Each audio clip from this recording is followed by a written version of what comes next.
ନତାଶା ବହୁତ ଜୋର ରାଗିକି କହୁଛନ୍ତି ମୋତେ ଜଳେଇକି ତମେ ମାନେ କେବେ ବି ସ୍ପେଶାଲ ନାଇଟ୍ ସେଲିବ୍ରେସନ୍ କରିପାରିବନି। ଏମିତି କହିକି ନତାଶା ରୁମ୍ରେ ନିଆଁ ଲଗେଇ ଦେଉଛନ୍ତି।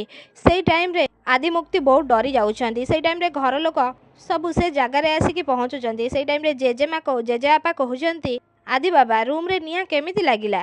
ତାପରେ ଆଦି କହୁଛନ୍ତି କେଜାଣେ କେମିତି ଭୁଲରେ ଲାଗି ଯାଇଥିବ ନିଆଁ। ସେଇ ଟାଇମ୍ରେ ବିକ୍ରାନ୍ତ ତଳକୁ ପାଣି ଆଣିକି ରୁମ୍ର ନିଆଁକୁ ଲିଭଉଛନ୍ତି। ସେଇ ଟାଇମ୍ରେ ଆଦି ଘର ଲୋକ ସମସ୍ତଙ୍କୁ କହୁଛନ୍ତି ଭୁଲ ନୁହଁ, ମୋତେ ଲାଗୁଛି ଏସବୁ ଜାଣି ଶୁଣିକି କିଏ କରିଛି। ତାହେଲେ ଏସବୁ କେମିତି ହେଲା? ସେଇ ଟାଇମ୍ରେ ମୁକ୍ତି ମନେ ମନେ ଭାବୁଛନ୍ତି ମୁଁ ଯଦି ନତାଶାର ନାଁ କୁହେ ତାହେଲେ ଘରେ ବହୁତ ବଡ଼ ପ୍ରୋବ୍ଲେମ୍ ହେଇଯିବ। ମୋତେ ଏବେ ଗୋଟେ କିଛି କରିବାକୁ ପଡ଼ିବ। ସେଇ ଟାଇମ୍ରେ ମୁକ୍ତି ଆଦିଙ୍କୁ ଆଉ ଘର ଲୋକମାନଙ୍କୁ କହୁଛନ୍ତି ଏ ରୁମ୍ରେ କ୍ୟାଣ୍ଡେଲ୍ ବି ତ ଥିଲା ଆଦି, ସେଇଥିରୁ ବୋଧେ ନିଆଁ ଲାଗିଯାଇଥିବ। ଏଥିରେ ଏତେ ଚିନ୍ତା କରିବା କିଛି ବି ଦରକାର ନାହିଁ ଆଦି। ସେଇ ଟାଇମ୍ରେ ସବୁ ନିଜ ନିଜ ରୁମ୍କୁ ଚାଲିଯିବେ। ସେଇ ଟାଇମ୍ରେ ରଥଯାତ୍ରା ପାଇଁ ଘର ଲୋକ ସବୁ ରେଡ଼ି ହେଇକି ହଲ୍କୁ ଆସିବେ। ସେଇ ଟାଇମ୍ରେ ଜେଜେବାପା ଜେଜେମାଙ୍କୁ କହୁଛନ୍ତି ଲାଲି ତମେ ପଛରେ ଆସିବ। ତମେ କ'ଣ ଭାବୁଛ ଲାଲି? ତମେ ଏତେ ଚିନ୍ତାରେ କାହିଁକି ଅଛ? ସେଇ ଟାଇମ୍ରେ ଜେଜେମା କହୁଛନ୍ତି ଜେଜେଙ୍କୁ ମୋତେ ନା ଆଦି ବାବା ଆଉ ସୁନ୍ଦରୀ କଥା ଭାବିକି ବହୁତ ଚିନ୍ତା ଲାଗୁଛି।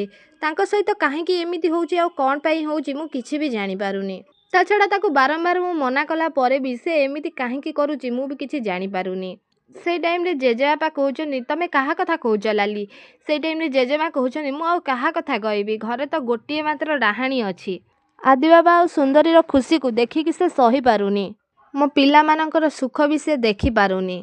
ତାଙ୍କ ଦି ଜଣଙ୍କୁ ଅଲଗା କରିବାକୁ ସେ ସବୁବେଳେ ଚାହୁଁଛି ଆଉ ତାଙ୍କ ବିରୁଦ୍ଧରେ ସବୁବେଳେ ସେ ଷଡ଼ଯନ୍ତ୍ର କରୁଛି। ଆଉ ତାକୁ ମୁଁ ଜମାରୁ ବି ଛାଡ଼ିବିନି ଆଉ ତା ପାପର ମୁଁ ନିଶ୍ଚିତ ଭାବରେ ଦଣ୍ଡ ଦେବି। ସେଇ ଟାଇମ୍ରେ ଜେଜେବାପା କହୁଛନ୍ତି ଜେଜେମାଙ୍କୁ ତମେ ବି ନା ଲାଲି କ'ଣ ସବୁ କହିଯାଉଛ? ମୁକ୍ତି ହେଉଛି ଆମ ନତାଶାର ଭଉଣୀ ଆଉ ତାକୁ କଷ୍ଟ ଦେଲେ ଆମ ସୁନ୍ଦରୀକୁ କ'ଣ କଷ୍ଟ ହେବନି?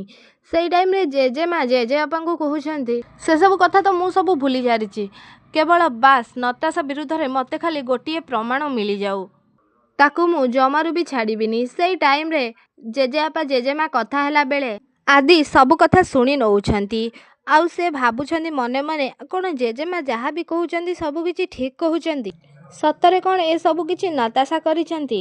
ସେଇ ଟାଇମ୍ରେ ରୁମ୍ରେ ଯେଉଁ ଟାଇମ୍ରେ ମୁକ୍ତି ଥିଲେ ମୁକ୍ତିଙ୍କୁ ରାଗିଣୀ କଲ୍ କରୁଛନ୍ତି ଆଉ ମୁକ୍ତି ରାଗିଣୀଙ୍କ କଲ୍ ଉଠାଉଛନ୍ତି ଆଉ କହୁଛନ୍ତି ଡୋଡୋ ମୁଁ ତୋ ପାଇଁ ଗୋଟେ ଗିଫ୍ଟ ପଠେଇଛି ଆଉ ସେ ଗିଫ୍ଟ ଖୋଲିକି ତୁ ଦେଖ। ସେଇ ଟାଇମ୍ରେ ମୁକ୍ତି ସେ ଗିଫ୍ଟ ବକ୍ସକୁ ଖୋଲୁଛନ୍ତି ଆଉ ଦେଖୁଛନ୍ତି ନତାଶା ରାଗିଣୀ ଆଉ ତାଙ୍କର ପିଲାଦିନର ଫଟୋକୁ।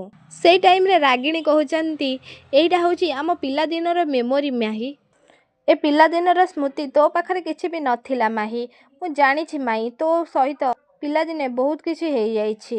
ଆମେ ତିନି ଜଣ କେମିତି ପିଲାଦିନେ ମଜାମସ୍ତି କରୁଥିଲେ ତୁ ସେ ଫଟୋ ତ ଦେଖିପାରିବୁ। ସେଥିପାଇଁ ମୁଁ ତୋ ପାଖକୁ ସେ ଫଟୋ ଗୁଡ଼ା ସବୁ ପଠେଇଛି ଆଉ ମୁଁ ତୋତେ ସେଇଟା ସରପ୍ରାଇଜ୍ କରିକି ଦେଇଛି। ସେଥିପାଇଁ ତୁ ତାକୁ ସାରା ଜୀବନ ତୋ ପାଖରେ ସାଇତିକି ରଖିବୁ ମାହି। ସେଇ ଟାଇମ୍ରେ ମୁକ୍ତି କହୁଛନ୍ତି ରାଗିଣୀକୁ ଏସବୁ ପାଇକି ମୁଁ ବହୁତ ଖୁସି ଅଛି ଦିଦି ଆଉ ମୁଁ ଏଗୁଡ଼ାକ ସବୁ ଫଟୋ ଗୁଡ଼ାକୁ ମୋ ଜୀବନଠାରୁ ଅଧିକ ମୁଁ ତାକୁ ସାଇତିକି ରଖିବି। ସେଇ ଟାଇମ୍ରେ ନତାଶା ଆସିକି ମୁକ୍ତିଙ୍କ ରୁମ୍ରେ ପହଞ୍ଚୁଛନ୍ତି ଆଉ ମୁକ୍ତି ନତାଶାକୁ କହୁଛନ୍ତି ଦେଖ ଦିଦି ଆମ ଦି ଜଣଙ୍କ ସ୍ୱପ୍ନ ପୁରା ହେଇସାରିଛି। ଦେଖ ନତାଶା ମୋତେ ଏବେ ଏଠିକି ସଜ କରିବା ପାଇଁ ଆସିଛି। ସେଇ ଟାଇମ୍ରେ ରାଗିଣୀ କହୁଛନ୍ତି ଇଏ ତ ବହୁତ ଭଲ କଥା ମାହି, ମୁଁ ଖୁବ୍ ଶୀଘ୍ର ତମ ଦି ଜଣଙ୍କ ପାଖକୁ ଫେରୁଛି। ଆମେ ଦି ଭଉଣୀ ଓ ନତାଶା ଆମେ ତିନି ଜଣ ମିଶିକି ବହୁତ ଖୁସିରେ ରହିବା। ସେଇ ଟାଇମ୍ରେ ଏମିତି କହିକି ରାଗିଣୀ ଫୋନ୍ କାଟି ଦେଉଛନ୍ତି। ସେଇ ଟାଇମ୍ରେ ନତାଶା ମୁକ୍ତିକୁ କହୁଛନ୍ତି କ'ଣ କହିଲୁ ତୁ ଦିଦିକି ମୁଁ ତତେ ଏଠିକି ସଜ କରିଦେବାକୁ ଆସିଛି? ତୁ ଏକଥା ଭାବିବି କେମିତି ପାରିଲୁ? ମୁଁ ତତେ ରେଡ଼ି କରିବି? ଆରେ ତତେ ମୁଁ ଏଠି ରେଡ଼ି କରିବାକୁ ଆସିଛି ବୋଲିକି ତୁ ଭାବିଛୁ? ତୁ ଏଡ଼ିଙ୍କ ସହିତ ଯେମିତି ଯାଇକି ପୂଜାରେ ବସିପାରିବୁ? ତୁ କ'ଣ ଭାବିଛୁ ନିଜକୁ ମୁକ୍ତି?